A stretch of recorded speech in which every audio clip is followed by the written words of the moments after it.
গতকাল হঠাৎ করে একটা বৈঠকের খবর ছড়িয়ে পড়ে।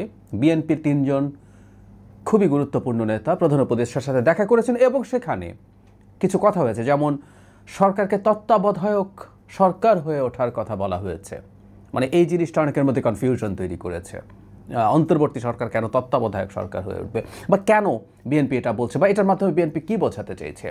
এর সাথে বিভিন্নভাবে যারা কোনো না কোনো দলের সাথে জড়িত আছেন সেই ধরনের উপদেষ্টাদেরকে বাদ দেওয়ার কথা বলা হয়েছে। আমরা পরবর্তীতে দেখলাম প্রধান উপদেষ্টার পক্ষ থেকে বলা হয়েছে যে তিনি এই ব্যাপারগুলো তিনি সিরিয়াসলি দেখবেন এবং জনপ্রশাসন মন্ত্রণালয় তিনি নিজ দায়িত্বে রেখে এটা মনিটর করবেন, এই ধরনের কথাবার্তা বলা হয়েছে। আমরা একটা আলাপ একটু করি। ইনফ্যাক্ট এটা নিয়ে কনফিউশনও আছে। আমি খেয়াল করলাম অনেক জায়গায় এটা নিয়ে মিসপারসেপশন আছে যে তত্ত্বাবধায়ক সরকার কি, এই সরকার কি তত্ত্বাবধায়ক হবে, এবং এটার এই আলোচনাটার মধ্যে আসলে একটু বড় একটা প্রেক্ষাপট তৈরি করেছে। কারণ গতকালই তত্ত্বাবধায়ক সরকার বাতিলের যে রায় সেটার বিরুদ্ধে আপিলের শুনানি হয়েছে। ত্রয়োদশ সংশোধনী, আমরা জানি ত্রয়োদশ সংশোধনীর মাধ্যমে আমাদের সংবিধানে তত্ত্বাবধায়ক সরকার ইনকর্পোরেট করা হয়েছিল। পরবর্তীতে প্রধান বিচারপতি খায়রুল হকের নেতৃত্বে আপিল বিভাগ এটাকে বাতিল করে দেয়। শুধু না, এটা নিয়ে আগেও কথা বলেছি, আরেকদিন হয়তো কথা বলবো। এই ভদ্রলোকের নেতৃত্বে এক ধরনের অসততা করা হয়েছিল, শর্ট ভার্ডিক্টকে পাল্টে দেওয়া হয়েছিল পরে তার যে বিস্তারিত যে আইন। যাই হোক, সেই আলোচনা আজকে না, সেটাকে চ্যালেঞ্জ করা হয়েছে এবং সেই চ্যালেঞ্জ করাটা যদি তত্ত্বাবধায়ক সরকার বাতিল করাটা যদি অবৈধ হয়ে যায়, প্রশ্ন এসছে তাহলে কি তত্ত্বাবধায়ক সরকার আগের মতো করে ফিরে আসবে? এই সরকারের তাহলে কি হবে? এই প্রশ্নগুলো আছে। আবারও বলছি, বিএনপি কি বোঝাতে চায় যে সেই জায়গায় যাব।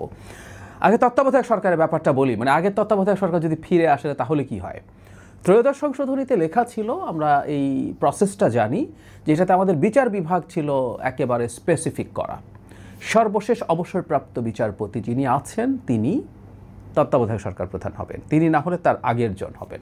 তাহলে ত্রয়োদশ সংশোধনী বাতিল করার রায় যদি অবৈধ হয় এবং আদালত যদি ত্রয়োদশ সংশোধনী কনস্টিটিউশনে আবার ফিরে এসছে বলে, তাহলে কি দাঁড়াচ্ছে? তাহলে দাঁড়াচ্ছে এটা যে এখানে সর্বশেষ যিনি প্রধান বিচারপতি ছিলেন, বিচারপতি ওবায়দুল হাসান, আওয়ামী লীগের এই রকম ভৃত্য টাইপের প্রধান বিচারপতি সহসা আমরা দেখি নাই। আওয়ামী লীগ সবাইকে নিয়েছে এরকমই, কিন্তু ইনি আরও বেশি। ছাত্রলীগ গিয়ে তাকে ফুল টুল দেয়, ডিবি হারুন তাকে তলোয়ার উপহার দেয়, এগুলো আমরা দেখেছি। এগুলো নিয়ে আমরা তখনও প্রচুর সমালোচনা করেছি। তো যেটা বলছিলাম, উনি হবেন তত্ত্বাবধায়ক সরকার প্রধান। তার মানে ডক্টর ইউনূসকে সরে গিয়ে তার অধীনে একটা নির্বাচন হবে। ব্যাপারটা এইরকম কারো কারো কাছে মনে হচ্ছে। কনস্টিটিউশনাল একটা আলোচনা আছে বা ডিবেট আছে, সেটা হলো কোনো কোর্ট, আমাদের একেবারে এপেক্স কোর্ট, সুপ্রিম কোর্টের আপিল বিভাগও কি চাইলে বলতে পারে যে এই আর্টিকেলটা কনস্টিটিউশনে আবার ফেরত নিতে হবে। আমরা এটা জানি যে কনস্টিটিউশনের কোনো অ্যামেন্ডমেন্ট, আইন তো বটেই, কোনো কনস্টিটিউশনের সংশোধনী বাতিল বা বহাল থাকবে কিনা সংবিধানে, সেটা সংবিধানের মৌলিক স্ট্রাকচারের সাথে যদি কনফ্লিক্ট করে তাহলে সেটা বাতিল করে দিতে পারে। কোনো সংশোধনীও বাতিল করতে পারে, 2/3 মেজরিটি দিয়ে করা।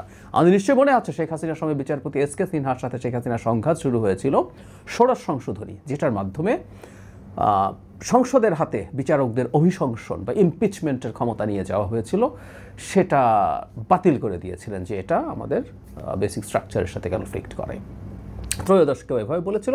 এখন আমরা বলছি যে না, এটা বরং বাতিল করাটাই বরং ভুল হয়েছে। একই সাথে পঞ্চদশ সংশোধনী, যেটার মাধ্যমে Sheikh Hasina 1/3 of the articles পাল্টে ফেলেছিলেন কনস্টিটিউশনে, যেটার মধ্যে অনেক বিতর্কিত বিষয়ের মধ্যে আবার এই তত্ত্বাবধায়ক সরকার পরে তুলে দেওয়া হয়েছিল, ইত্যাদি ইত্যাদি। সেগুলোরও অনেকগুলো চেঞ্জকে আমাদের বেসিক স্ট্রাকচারের সাথে কনফ্লিক্ট করে বলে আপিল বিভাগ বাতিল করে দিয়েছেন। আচ্ছা, এখন বাতিল করা যেতে পারে, কিন্তু এটা এইখানে এভাবে নিয়ে যেতে হবে এই কথাটা সর্বোচ্চ আদালত বলতে পারে না। কারণ আইন তৈরি করার ক্ষমতা এক্সক্লুসিভলি পার্লামেন্টের। এটা হচ্ছে মূল ব্যাপার, মূল স্পিরিট।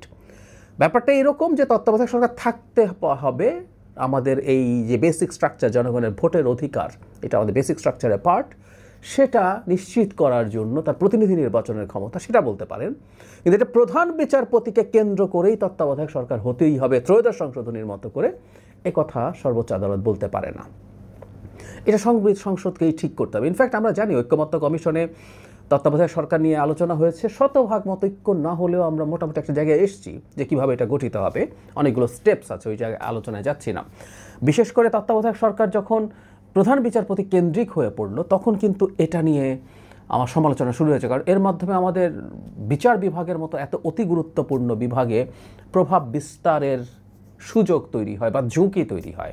আমাদের নিশ্চয়ই মনে আছে বিএনপি তার 2001-06 সরকারের সময় বিচারপতিদের মানে সুপ্রিম কোর্টের বিচারকদের বয়স বাড়ানোর জন্য একটা বিল এনে কনস্টিটিউশন অ্যামেন্ড করেছিল। সেটার কারণে একজন বিশেষ বিচারক তত্ত্বাবধায়ক সরকার প্রধান হয়েছিলেন। সেটার কারণে ভীষণ অস্থিরতা হয় এবং শেষ পর্যন্ত 1-11 আসে। সেই কারণে আমাদের বলা হচ্ছিল যে না, কোনো স্পেসিফিক কোনো পজিশনকে এর মধ্যে না, বিশেষ করে বিচার বিভাগকে ইনক্লুড করা ঠিক হবে না। সো আগামী তত্ত্বাবধায়ক সরকারে কোনোভাবেই আমরা বিচার বিভাগের প্রতি স্পেসিফিক করে করবো না। সো ত্রয়োদশ সংশোধনী ফেরত আসলে সেই রকম তত্ত্বাবধায়ক সরকার আমরা কোনোভাবেই নেব না। আবারও বলছি, এটা আসলে হতে পারে। একটু কনস্টিটিউশনাল আলোচনা হলো। সো এই তত্ত্বাবধায়ক সরকার আসছে না, মানে অনেকে যেটা মনে করছে নতুন আরেকটা সরকার তৈরি হবে কিনা, হতে পারে, কিন্তু সেটাই কোর্টের রায়ের ভিত্তিতে না।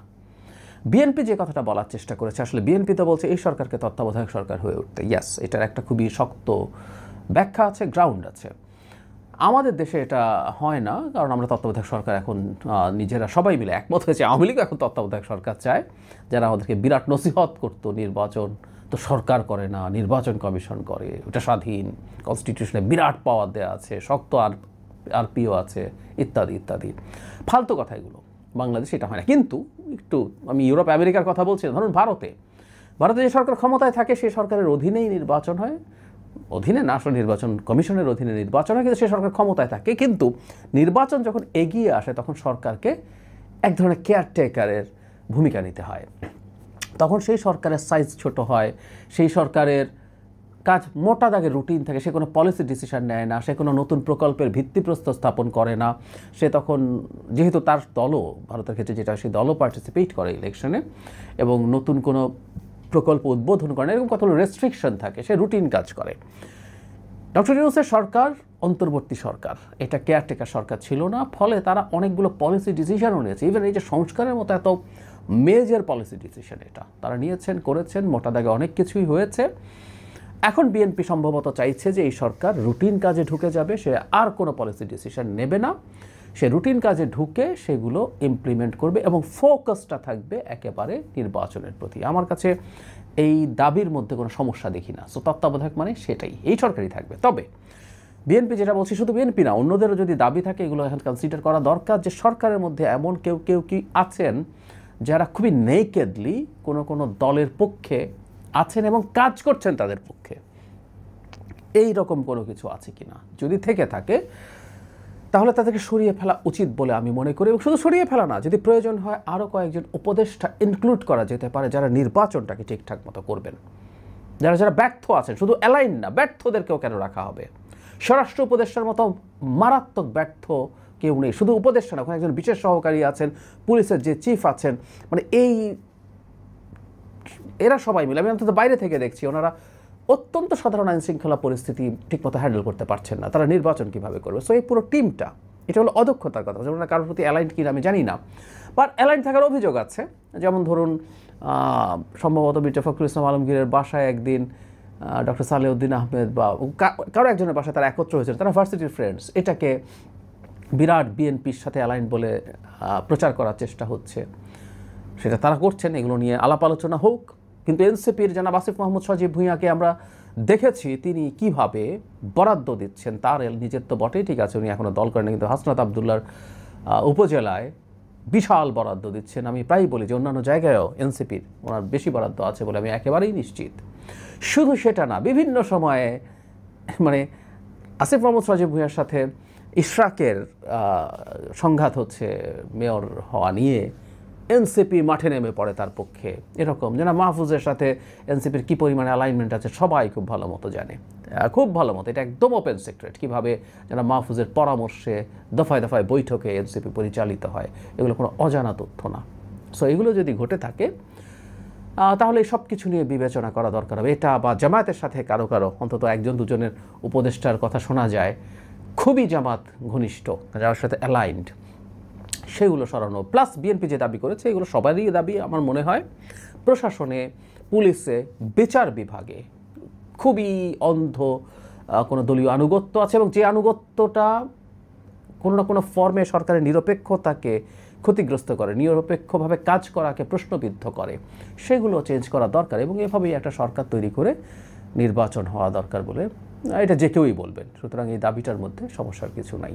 সুতরাং এই সরকারের তত্ত্বাবধায়ক সরকার হয়ে ওঠা উচিত, এতে কোনো মানে আমাদের কোনো দ্বিধা রাখা উচিত না। আমার মনে হয় এটাকে সমর্থন করা দরকার, সরকারটাকে আর শক্ত হয়ে ওঠা উচিত, প্রয়োজনে নতুন ইনক্লুশন হোক। আর ওই তত্ত্বাবধায়ক সরকার ফিরে আসছে না। প্রধান বিচারপতি ওবায়দুল হাসান নিশ্চয়ই কোনো খোয়াব দেখছেন না, উনি এই জিনিসগুলো বোঝেন।